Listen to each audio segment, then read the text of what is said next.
capítulo de Agricultura Prime. Vamos a estar tratando durante esta jornada dos temas que han estado durante toda la semana sobre la mesa. Por un lado tenemos que estamos a algo así como un mes y medio del próximo plebiscito del 4 de septiembre y el gobierno está en la mira de la Contraloría tras las denuncias de intervencionismo electoral. De hecho, las primeras diligencias de la investigación ya se comenzaron a realizar. Y todo esto se concreta en una semana difícil también, porque reflota uno de los temas que ha estado sobre la palestra por años, que es el tema de la delincuencia y la seguridad. Que esta semana tiene como protagonistas, por una parte, a los recordados overoles blancos, y también a Héctor Yaytún. De todo esto y más vamos a conversar aquí en este episodio de Agricultura Prime. Agricultura Prime, el estelar de Agricultura con Jessica Castañeda.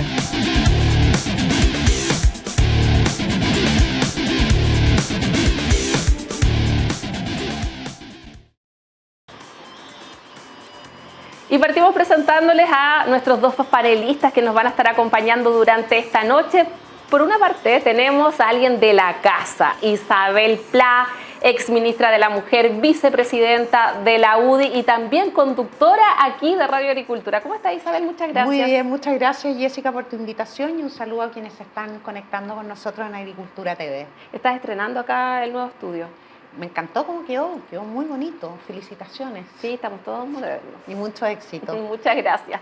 Y también está con nosotros un invitado, Patricio Gajardo, historiador, cientista político, magíster en estudios internacionales de la Universidad de Chile. Muy buenas noches. Hola Jessica, hola Isabel, ¿cómo estás? Un gusto. Muchas gracias por acompañarnos. No, un placer. Vamos a partir con temas que tienen relación con la delincuencia y la seguridad. De hecho, hemos visto en los últimos días encerronas en distintos puntos, en la región metropolitana, en regiones. Hoy partimos la mañana en las noticias con un caso de un menor de 15 a 16 años que andaba paseando con el papá en La Serena, cerca de Avenida del Mar. Los intentaron asaltar, lo que se conoce hasta ahora. El papá salió corriendo, este menor no alcanzó, al papá lo trataron de atrapar y como corrió y no lo lograron, se devolvieron y le dispararon a este chico. Son temas de delincuencia que están sobre la mesa día a día y quería ver si me pueden contextualizar un poco la situación, lo que está sucediendo a nivel país y si es un problema que se viene acarreando de años y por qué no llega a un punto final.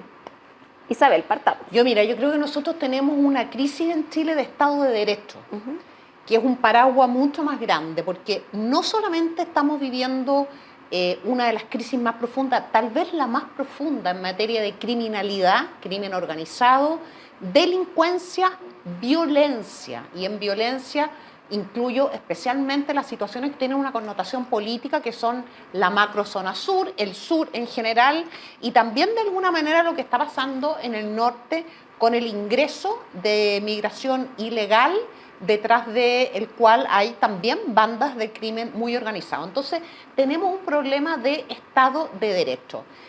Desde mi perspectiva, esta crisis se agrava en este gobierno, el gobierno del presidente Boric, con ciertas características.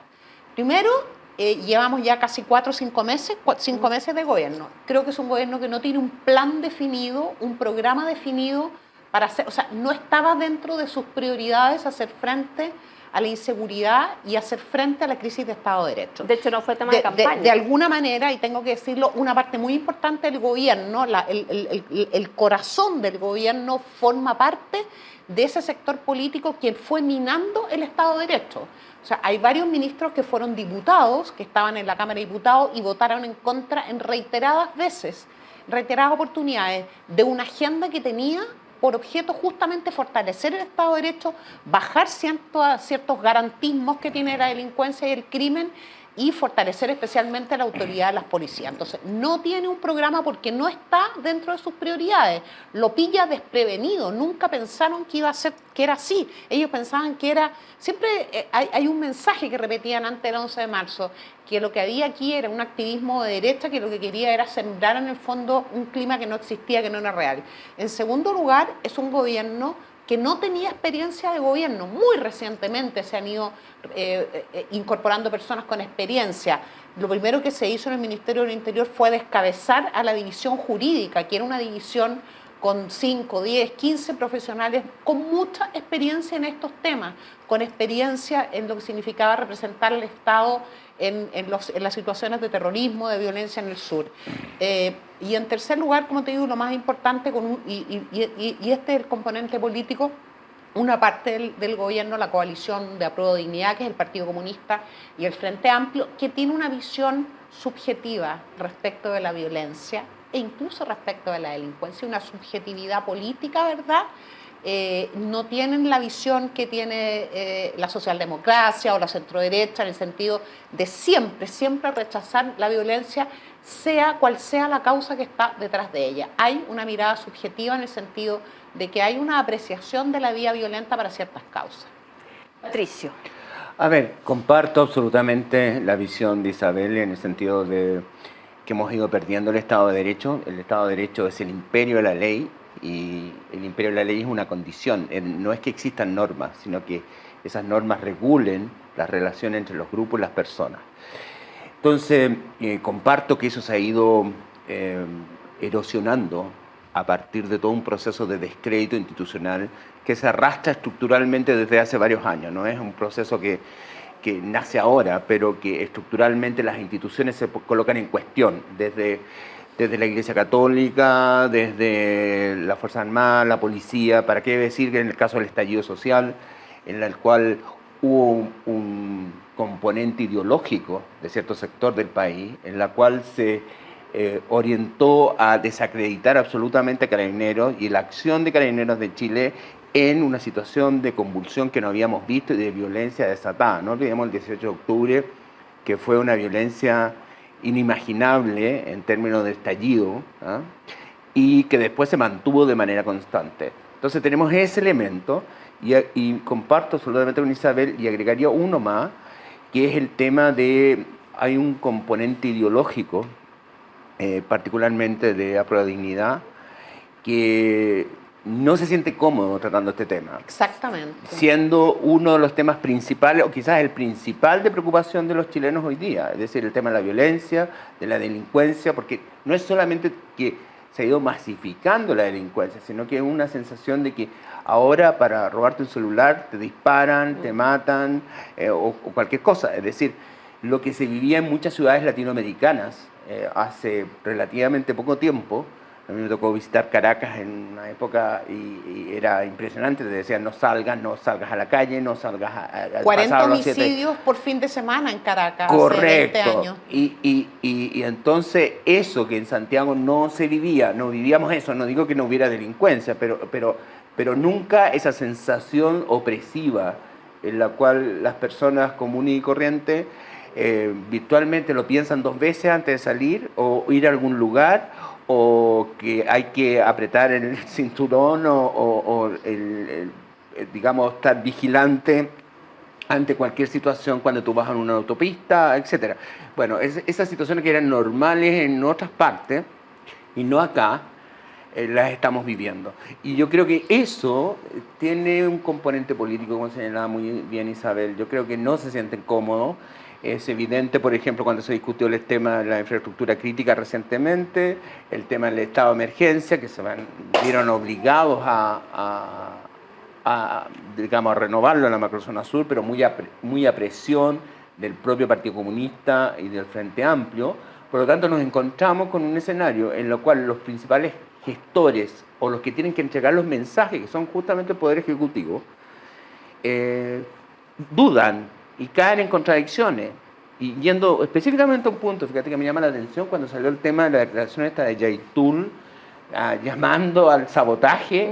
Y primero, bueno, el gobierno se presentó como diciendo, bueno, sabe que nosotros no estamos por perseguir la libertad de opinión. Esto no es libertad de opinión, aquí hay hechos probatorios de que se cometen estos sabotajes y todos los días se matan personas, etc.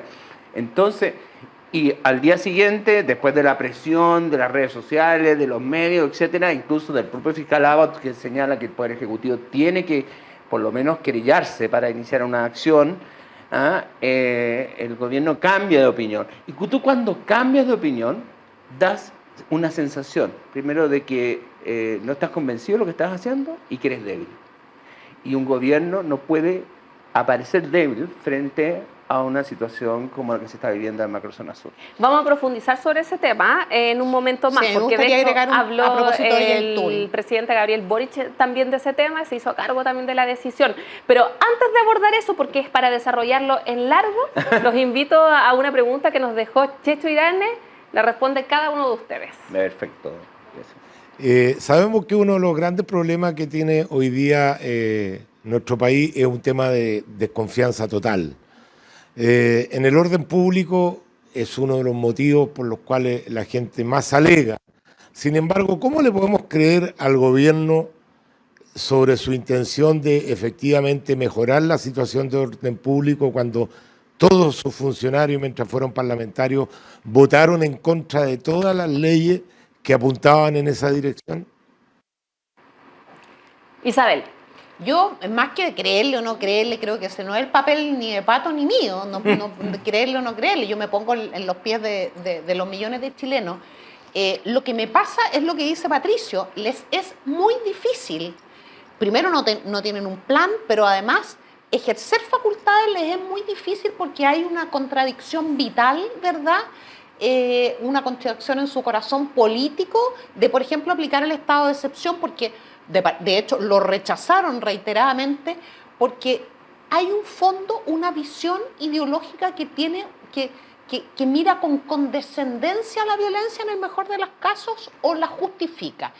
En el caso yo creo que lo de Yaitul es muy simbólico. Primero porque no es primera vez que Yaitul hace este tipo de declaración. Hace un mes y medio, 2 meses, la primera declaración que hace Yaitul en este gobierno, con este mandato, fue hace 2 meses y salió el propio presidente Boric a decir que el gobierno no se iba a querellar porque respetaba la libertad de expresión y ellos no persiguen ideas. O sea, transforma una amenaza en libertad de expresión y en ideas. Lo que hay detrás de eso es que la resistencia a presentar una querella es porque se le viene un sector de la coalición, que es el Partido Comunista, principalmente en contra, ¿verdad?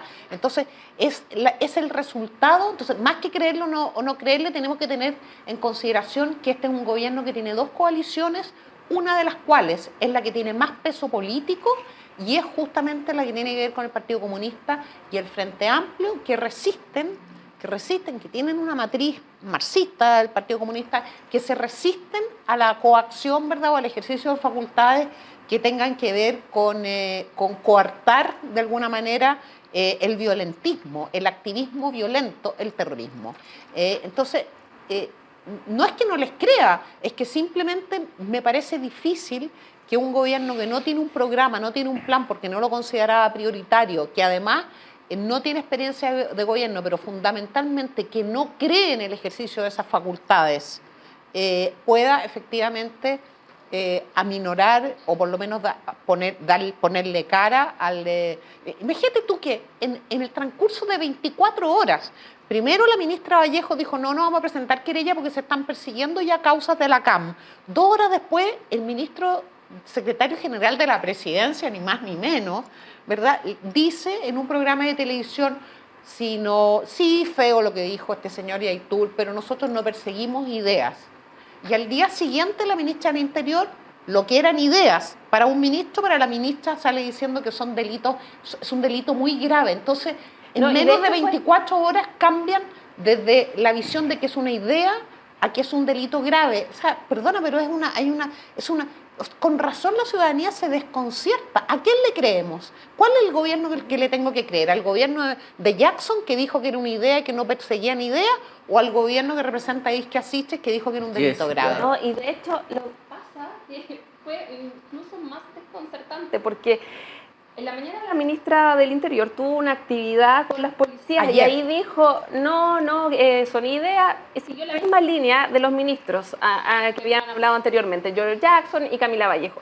Y el mismo día, unas horas después, entonces, en la tarde cambió de opinión. No, y ella dice algo en el punto de prensa cuando anuncia que, entre paréntesis, no se presentó una nueva querella. Es importante tener, a mí me hubiera gustado se presentara una nueva querella, que la señal política fuera muy clara. No, buscan una situación intermedia que es ampliar una de las querellas, pero en fin, es mejor que nada. Pero ella en el punto de prensa... Pero Isabel, disculpa, es como todo acotado. Es como todo acotado, es como el Estado como el Estado de Excepción. No con letras chicas, porque siempre tienen que darle una señal, ¿verdad? Sí. A que no vaya a estar la firma de un funcionario del Ministerio del Interior en esa querella, de este Ministerio del Interior. Exacto. Pero, ¿qué es lo que dice Isquia Siches? Varias veces dije, nosotros estamos tomando esta decisión para demostrarle a la ciudadanía que nos interesa. Es como, no digas que en esta habitación hay un elefante, ¿te fijas? Porque inmediatamente piensas que hay un elefante. O sea, como que la traición a su inconsciente es como que repite la reunión de pauta que haber tenido una hora antes. Nosotros tenemos que dar una señal porque estamos a un mes del plebiscito y la gallá está empezando a preocuparse, pero no hay una convicción y es demasiado claro, porque mira, cuando los gobiernos, más que una convicción, tienen una obligación, son garantes del Estado de Derecho, pero cuando hay convicción, y lo vimos en todos los gobiernos desde el 90 en adelante, la convicción, yo me acuerdo de Ricardo Lagos, cuando presenta una querella por ley interior de seguridad del Estado contra los camioneros o sea, con convicción, no vamos a aceptar esto. Eso me gustaría a mí escuchar de la ministra del Interior y del presidente de la República, que dijera, no vamos a aceptar la violencia, ninguna causa justifica la violencia. Pero Isabel, sí, es que ¿cómo podemos pensar que esa convicción va a surgir cuando hubo un debate en el prólogo de la Convención Constituyente, en la cual se justificaba y le daba un sentido casi de génesis de todo el proceso constitucional al estallido social? Y eso se quería colocar en el prólogo, que después eso no obtuvo la mayoría para haberlo hecho, pero es un sentimiento y un pensamiento de un sector de la izquierda que está dentro del gobierno y que hace parte del gobierno y que por lo tanto se supone que si el gobierno está en una línea de el apruebo, que eso es obvio y evidente, entonces comparte por lo menos un sector. Yo no digo que todo el sector, yo creo que la socialdemocracia tiene una visión distinta, e incluso el sector del PPD o la exconcertación tiene una visión distinta sobre ese tema, pero evidentemente para ellos la génesis de todas estas transformaciones estructurales surge a partir de la violencia, y surge a partir de una violencia que tiene una justificación. Entonces tú cuando tienes esa justificación, y esa justificación te valida en la acción política, entonces es imposible esperar que haya lo que dice Isabel, decir, bueno, ¿sabes qué? Tomamos una decisión y acá estamos. El tema es que la realidad se está imponiendo a las convicciones. Es decir, la sociedad chilena está en un estado de tensión tan grande, y yo creo que es sin lugar a duda el principal problema, el sentimiento de orfandad que sentimos los chilenos frente a una casi desintegración de la convivencia pacífica en Chile. Yo creo que Chile puede haber tenido muchos defectos, muchas virtudes, pero si había algo que uno valoraba, es que uno podía salir a la calle, tener cierta seguridad y cierta certeza de que podía vivir tranquilo. Y si uno viajaba en América Latina, particularmente en América Latina, decía, bueno, mi país es diferente, en ese plano es distinto. Uno no tiene que estar asustado por ir al cine o cosas por el estilo. Bueno, eso se está perdiendo, y se está perdiendo con una rapidez impresionante, que no nos damos ni cuenta, y vemos un gobierno que no se plantea en una decisión firme.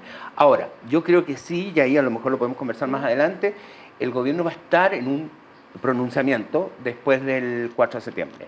Yo creo que va a llegar la hora de la verdad. O sea, después del 4 de septiembre vamos a ver los resultados y vamos a ver qué pasa. Pero evidentemente esto no puede seguir así. Es decir, esta situación de indefinición yo creo que está siendo contenida y se presenta justamente para que la extrema izquierda no se desembarque el gobierno frente al plebiscito del 4 de septiembre y que la socialdemocracia, que también representa sectores de la desconcertación, voten también por el apruebo pensando que van a haber reformas. Hoy día habló el presidente Boric en un matinal y él dijo, la decisión de ampliar la querella es mía, dijo, yo asumo la responsabilidad de aquello. Entonces le preguntaron, ¿pero cómo? ¿Por qué este giro? ¿Sintió las presiones? ¿El fiscal? ¿La presidenta de la Corte Suprema también? Entonces dijo, no, lo que pasa es que ahora la diferencia es que Yaitul se atribuyó delitos Y eso ya cambió el panorama, dijo, y ahí analizando sus declaraciones, yo decidí esto. Fue parte de lo que contó hoy día ahí en un matinal en Mega, creo que fue, donde habló más relajado sobre el tema. Él fue el que tomó esta definición, pero que de todas maneras le costó. Pero hace un mes y medio, el mismo Yaitul hizo un llamado con mucho énfasis.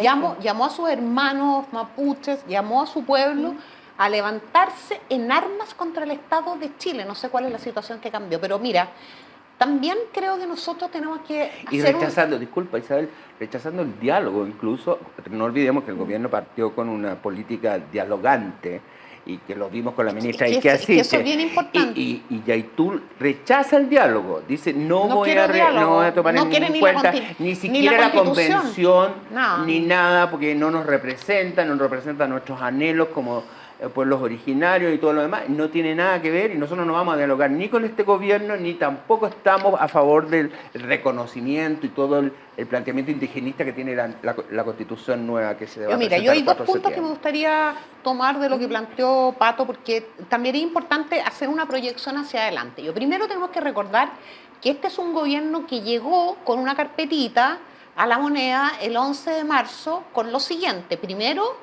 con la decisión de levantar todas las querellas que había presentado el Ministerio del Interior contra personas imputadas por delitos, muchos de ellos muy graves, en torno al 19 de octubre, a la no sé cómo llamarlo, estallido, insurrección, revuelta no me gusta, insurrección, en fin, pero eran delitos, o sea, era porte de armas, cuasi homicidio, eran cosas muy graves. Primero llega con eso. La primera decisión que toma, que la anuncia el 10 de marzo, se retiran todas las querellas. Eso es una señal, ¿verdad? Es una señal inmediata, no solo para los violentistas o para quienes cometieron esos delitos, sino para el mundo del crimen y de los delitos.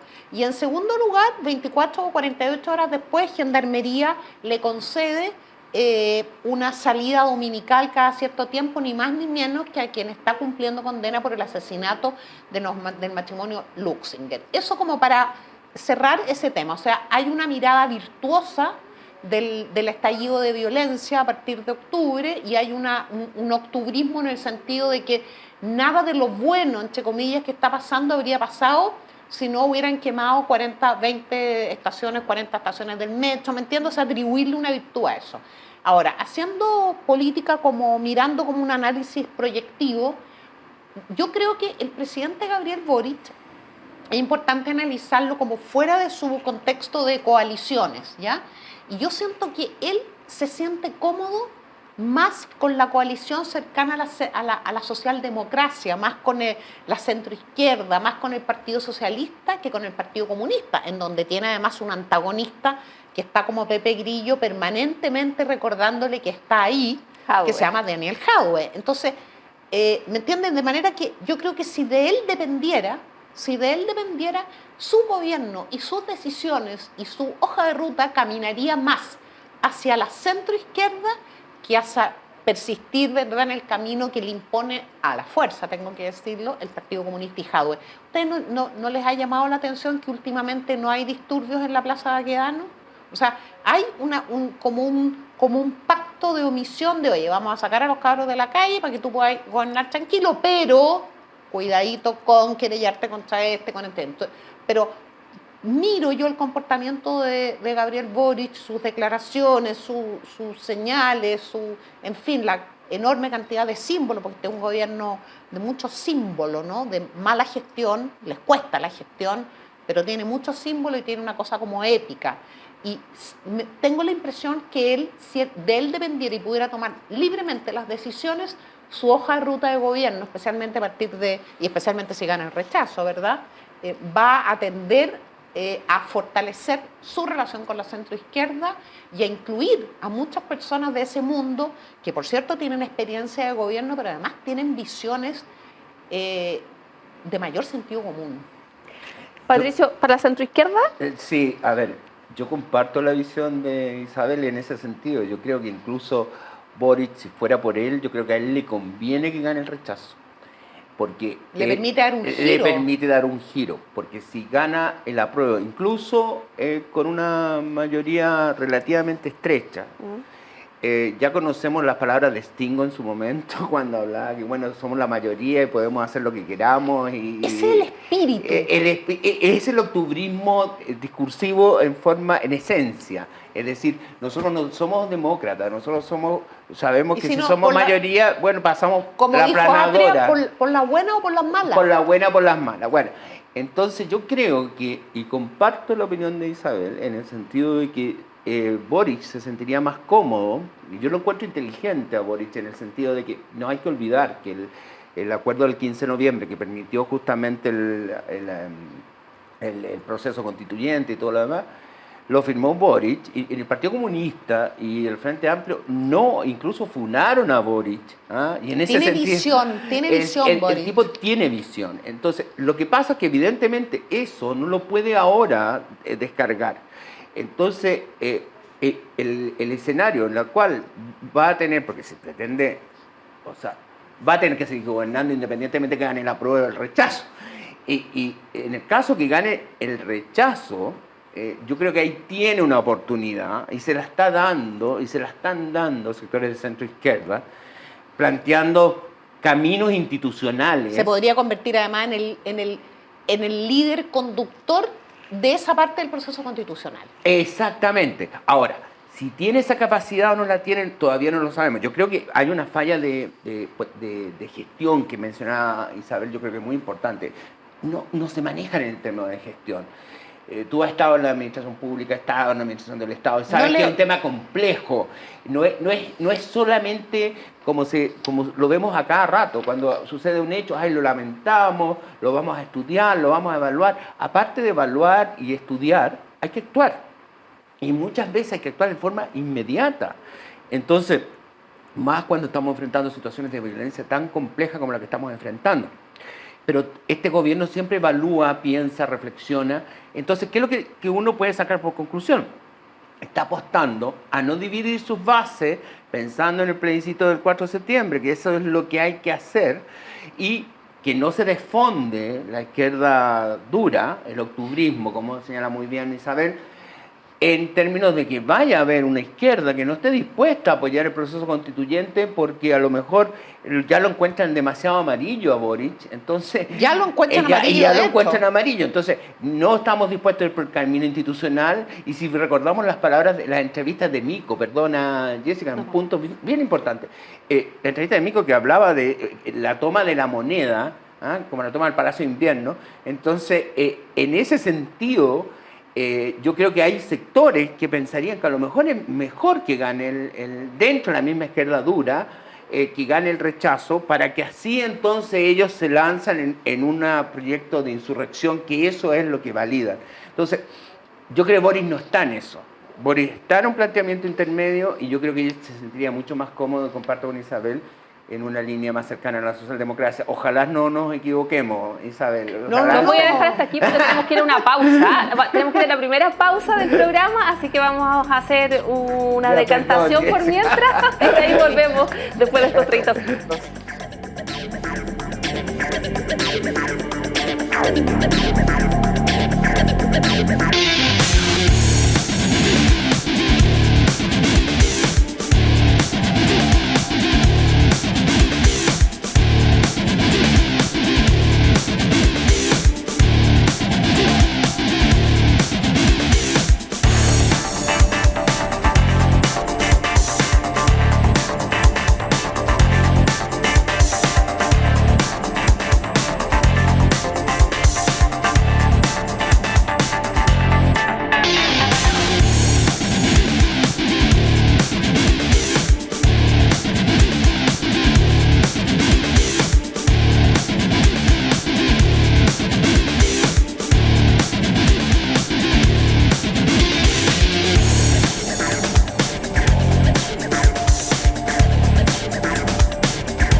Volvemos a Agricultura Prime y tenemos una pregunta de Tomás Bengolea, conductor de Radio Agricultura, también, que les dejó a nuestros dos invitados. Acaba la pregunta.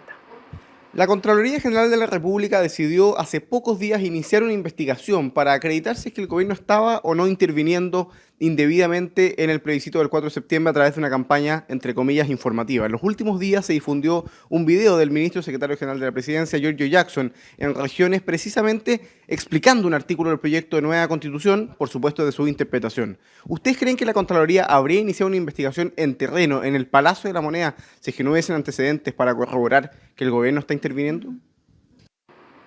Ya, vamos a partir ahora por Patricio. A ver, yo creo que la Contraloría también está sujeta, por muy institución que sea importante, a la presión pública. Y yo creo que la acción del gobierno ha sido tan explícita, tan evidente, e incluso que no olvidemos que hubo una reunión en su momento entre el presidente Boric y el Contralor General de la República.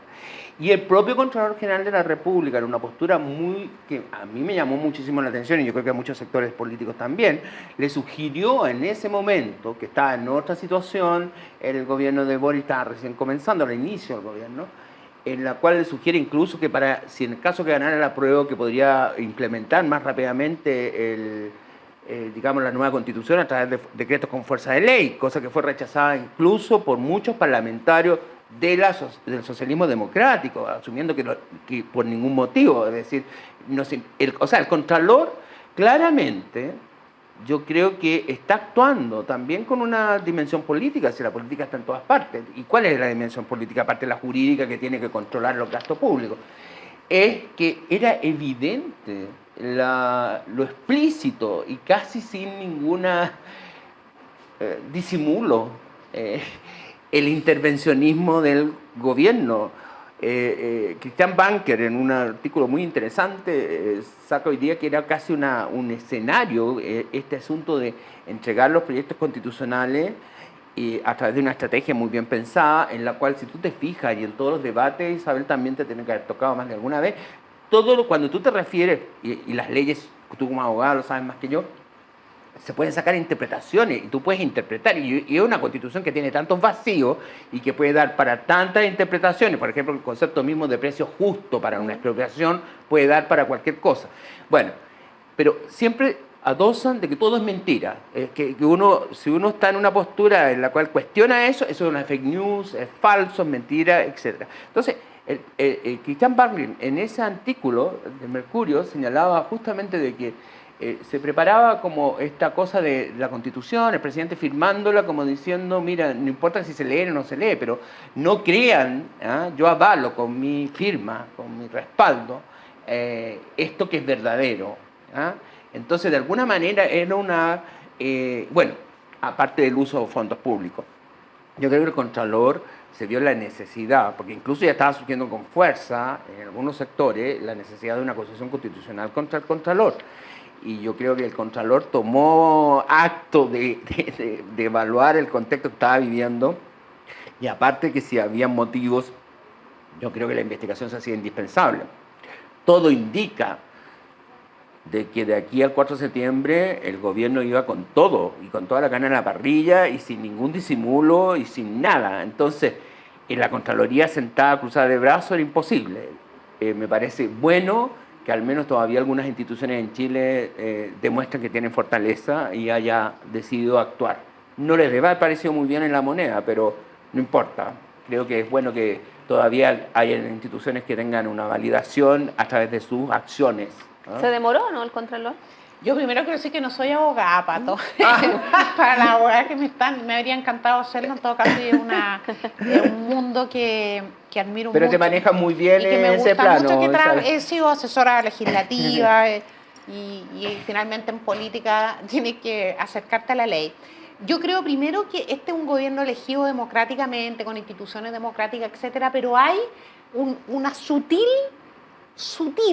en algunas partes del gobierno, no en el presidente precisamente, pero hay como una sutil venita totalitaria, porque lo que nosotros hemos visto es un gobierno en campaña, definitivamente con un jefe de campaña que es el presidente de la República. Esto se intensifica a partir de la reunión con el Partido Socialista. ¿Te acuerdas tú que el diputado claro. Soto, diputado o senador ya? Senador. Senador Soto aparece en un video que después borra, que dice que se equivocó, que dice estamos diputado, diputado. El diputado Leonardo Soto. Leonardo Soto, que en es la moneda. Claro, y en la moneda. estamos en la moneda en una reunión para organizar la campaña por el apruebo. Esto fue hace 15 días. A partir de ahí empieza, ¿verdad?, una escalada de acciones muy organizadas una con otra, como dice Cristian Banque, muy ordenaditas, con un relato, con simbología, con una puesta en escena, en donde de facto el gobierno aparece como el gran impulsor de una de las dos opciones legítimamente planteadas a los chilenos y por lo tanto se convierte en el primer gobierno en democracia en intervenir explícitamente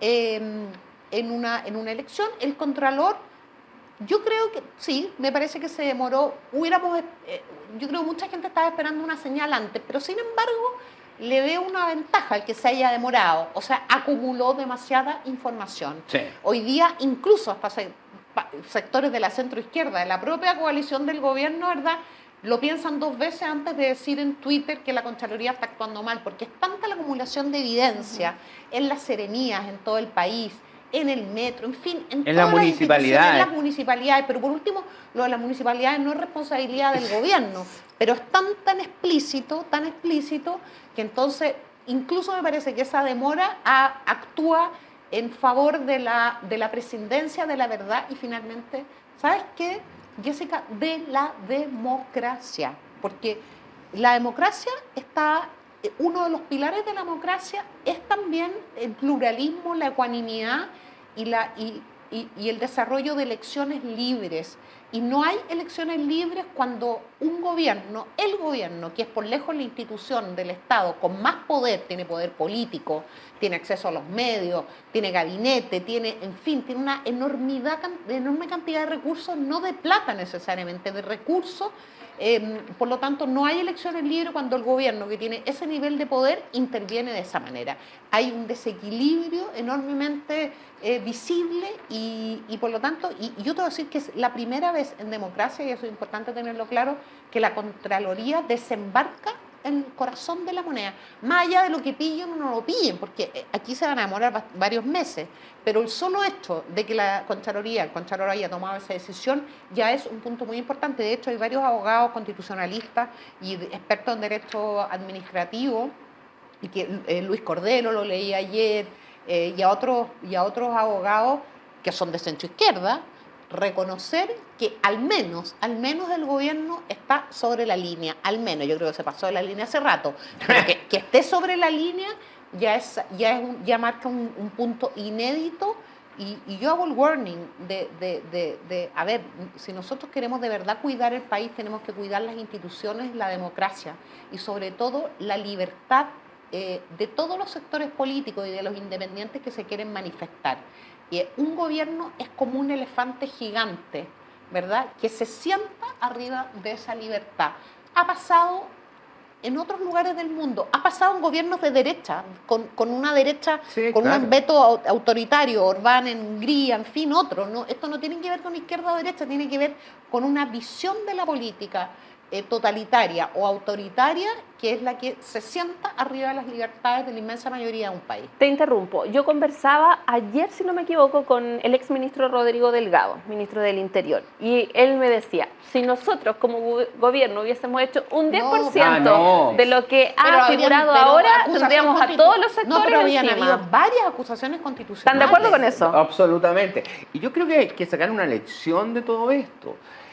Porque el nuevo proyecto, el proyecto constitucional, plantea la reelección del presidente de la República. Uh-huh. Y perdóname si no plantea la reelección de Boric en forma, digamos, inmediata, pero plantea a futuro que el presidente va a ser elegido. Este gobierno no se puede reelegir, pero los próximos sí. Claro. Si en este gobierno estamos viendo, digamos, una campaña de este tipo, supongamos que gana el apruebo, o sea, imagínense ustedes el efecto que tendría en términos de que los futuros gobiernos que sean elegidos van a estar en campaña del primer día y van a estar usando todos los recursos, no me cabe la menor duda, y además han ido posicionando, si ustedes se fijan, en forma muy inteligente y estratégica, las distintas instituciones. La nueva composición del Tribunal Constitucional no es así porque sí. O sea, recordemos que el Tribunal Constitucional declaró que no era admisible las organizaciones... Eso es una de las cosas más graves que ha pasado en el último tiempo. Absolutamente grave, que no era admisible, digamos, considerar que estas organizaciones eran organizaciones terroristas y que estaban al margen de la Constitución. Entonces, estamos hablando, entonces, porque el copamiento institucional es algo que se va a hacer sí o sí y que va a tratar de seguir haciendo. Y eso parte siempre de la hoja de ruta de los gobiernos con esta beta totalitaria. El copamiento institucional, no había escuchado eso y me parece muy bien.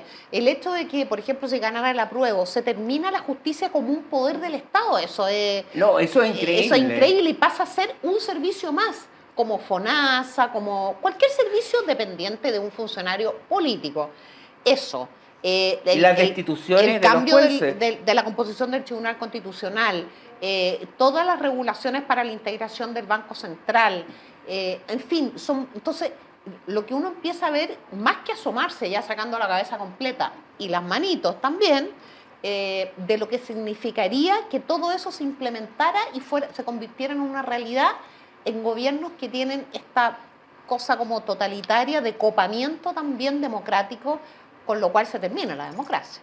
O sea, son democracias artificiales en el sentido de que hay una elección, se eligen las personas, pero no hay ninguna forma. Actuar en democracia significa muchas cosas, contrapesos del poder, garantía, que si tú abres una radio en donde tú quieres hablar solamente de los azules, no va a venir un funcionario a cerrarte la radio. Son cosas que han pasado en América Latina en los últimos 20 años. No estoy hablando de Marte ni de Júpiter, estoy hablando de la vida real en países cercanos al nuestro.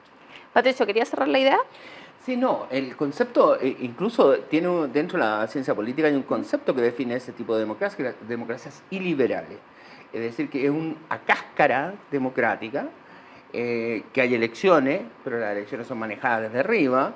No solamente en América Latina, ¿sabes? Piensa tú que en propia Hungría y Polonia han habido cuestionamientos de parte de la propia Unión Europea, de Turquía también. Turquía también, bueno, Turquía más que evidente, porque Turquía llegó una en el mega golpe de potencia. Estado y después, digamos, Erdogan ha ido consolidando su poder con un copamiento institucional, fortaleciendo el presidencialismo extremo. Bukele también, para que hablemos para que no crean que esto no es izquierda o derecha. No, por eso te digo, es que si tú tienes y bueno, ese funcionamiento de cascarón democrático, es decir, que se llama dentro de la ciencia política como democracias iliberales.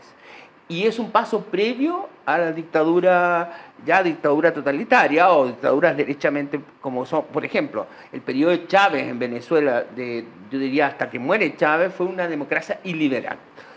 Y Maduro ya instala con la Asamblea Constituyente, que es un poder del Estado por encima de todos los demás, ya una dictadura de hecho y ya deja de ser democracia liberal, sino que pasa a ser una dictadura completa.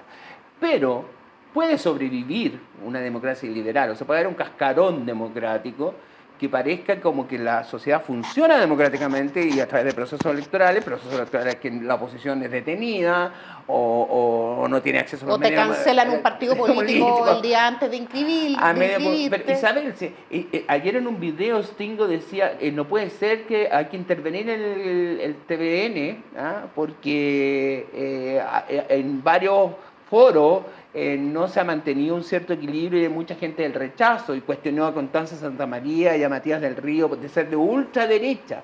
Entonces, ahí está la mentalidad que estamos hablando con Isabel, es decir, es tremendamente necesario y fundamental, particularmente en los medios, que se expresen todas las visiones y que esas visiones estén presentes. Y en estas cascarones democráticos, democracias iliberales, esa situación se disfraza. Y yo creo que el riesgo, como lo planteó el propio expresidente Frei, en su declaración de que iba a votar rechazo, de que es un camino hacia el autoritarismo, la nueva Constitución. Es que el proyecto de Constitución que propone la Convención, y por eso Ricardo Lagos también levanta la voz con mucho, creo que es que más explícito ha sido. El que lo hace más explícito. Y por lo tanto ha sido, y tiene un nivel de credibilidad muy alto Ricardo Lagos, porque viene desde la centroizquierda. Exactamente. O sea, ¿me entiendes? Si eso mismo, o sea, el medio es la noticia, ¿te fijas? Pero él lo dice con mucha claridad. Se termina el Senado, Cámara única. Se termina ese contrapeso de poder. Se modifica, se saca un poder del Estado y se le convierte en un servicio, poder judicial. Se termina con la igualdad ante la ley. No vas a ser igual ante la ley. Va a depender... la ley te va a tratar de una manera si formas parte de un pueblo indígena o si no formas parte de él. O sea, hay varias cosas. La misma reelección es complicada, la reelección de un gobierno. La reelección de un gobierno con una cámara única. No, pero con por cámara supuesto. única. O sea, la combinación de factores. Y perdón, el centro, la Constitución, el corazón de la Constitución es el sistema Oye, político. Si tú no logras equilibrio el ahí. debilitamiento del derecho de propiedad también forma parte de este tipo de Absolutamente. gobierno, y se debilita el derecho de propiedad con el reconocimiento del derecho, pero en la línea siguiente con esta consideración de la expropiación que se paga con precio justo y no con precio de mercado. Yo quiero recordarte, Jessica, que llevamos, no sé, 4.000 años en la humanidad discutiendo lo que es justo. O sea, Hoy les quiero preguntar por las declaraciones de Michelle Bachelet y ¿cuál de todo? su apruebo que anunció y Con que Pablo ratificó. Milanés, Dijo, dice. no es perfecta, pero más se acerca, claro, a lo que siempre soñé. ¿Esperaban esa postura de ella? yo sí. A ver, yo creo que no sorprendió a nadie. Yo creo que, recuerda que Bachelet en su momento se pronunció a favor del apruebo, pero justo en combinación con algo que era muy interesante, que fue el impacto que tuvo la Carta del Lago, porque en ese momento Lagos lanza su famosa carta, entonces no movió ni una aguja en lo que opinó Bachelet. Pero ya lo había dicho, y fue más o menos simultáneo cuando apareció la Carta del Lago. Incluso Paulina Bodanovich, la presidenta del Partido Socialista, viaja a Ginebra, se saca una foto con Michelle Bachelet como para contrarrestar el efecto de la Carta del Lago, que me pareció magistral. Bueno, ahora, en un viaje a Perú que no estaba ni siquiera programado, sino que se programa, y yo creo que ahí ella viene a Chile como para... sí tratar de generar un mayor nivel de impacto, porque la primera vez que señala que estaba por el apruebo no lo generó, y se reúne con Boric, y bueno, que escucharon sus canciones y todo lo demás. Cantaron juntos, bueno. El problema es que si uno examina y compara lo que fue el proyecto de Constitución de Michelle Bachelet, que se guardó en el cajón, y lo que es este nuevo proyecto que se va a votar el 4 de septiembre, es decir, está muy lejos de qué es lo que entendía la presidenta Bachelet, lo que era la perfección. Entonces, ni siquiera una aproximación, o sea, no tiene nada que ver el proyecto incluso de Bachelet con este proyecto de nueva constitución que se está presentando el 4 de septiembre. Entonces, cuando ella dice, bueno, no es perfecto, pero se aproxima a la perfección, o se aproxima a lo que siempre soñé, yo creo que ni siquiera el sueño. O sea, eso fue un apoyo explícito, pero como periodista tú debes saber de que la noticia es romper la rutina, romper lo que aparecer diciendo algo que nadie esperaba. Y Bachelet todo el mundo esperaba que dijera que iba a aprobar, o sea, eso no era noticia, no es noticia. Y el efecto de venir a Chile fue justamente dar un apoyo y un respaldo más explícito que moviera la aguja en lo posible. Yo creo que no la movió, honestamente. ¿La movió? A ver, yo creo que es bien importante tener claro que Michelle Bachelet es más de izquierda que de centro. Sí. O sea, es de hecho Sí. de los cuatro presidentes, El de los cuatro más presidentes izquierda, de la era concertación, es la única de izquierda abiertamente. O sea, ella creo que está siendo coherente con su ADN.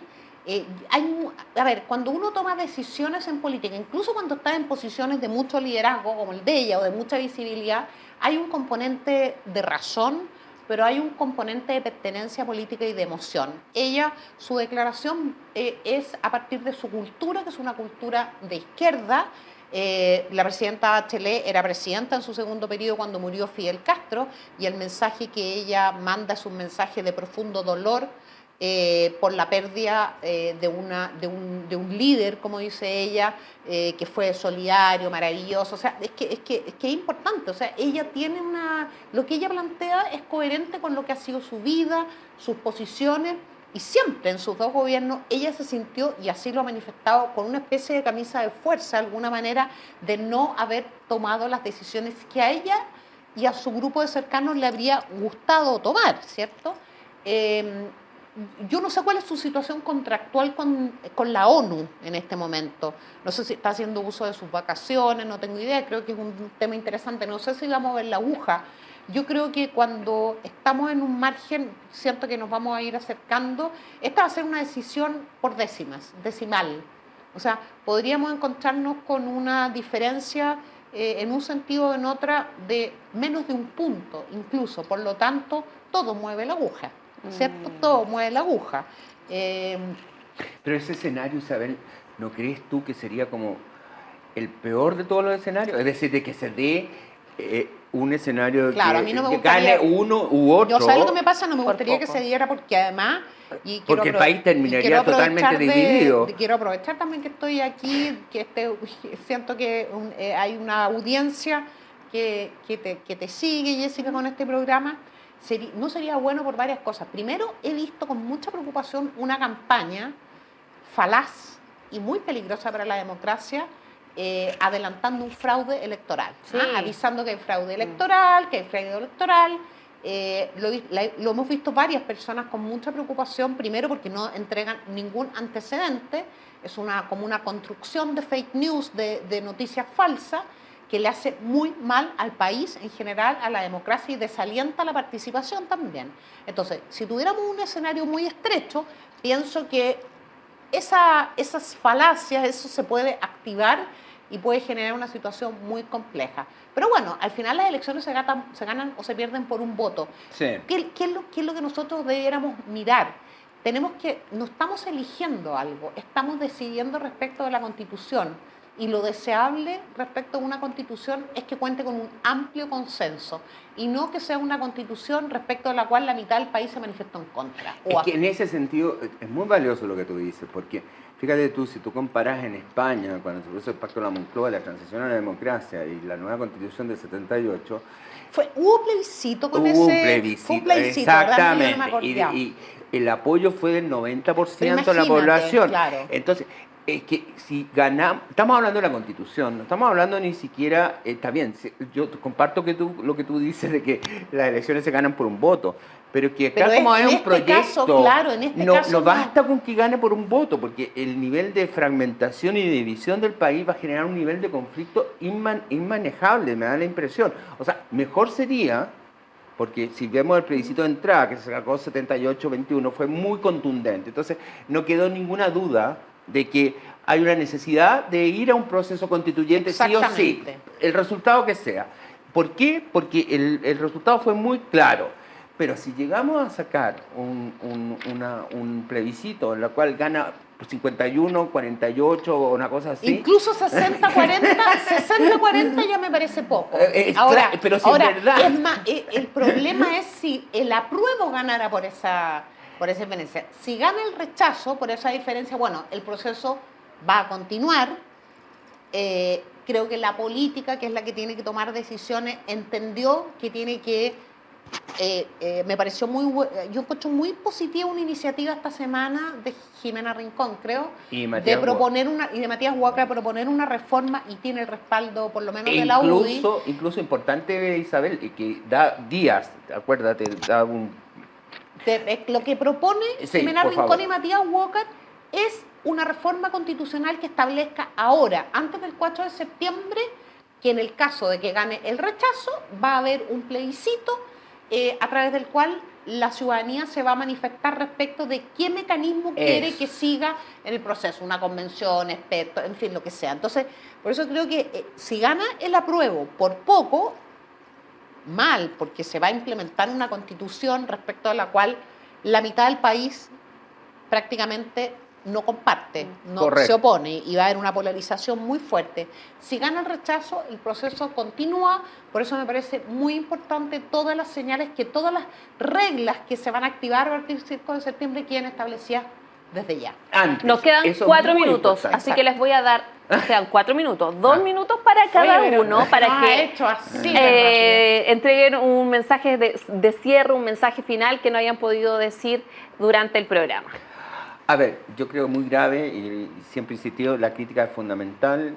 Si yo pudiera concentrarme en una crítica a la nueva Constitución, en el tema de la plurinacionalidad.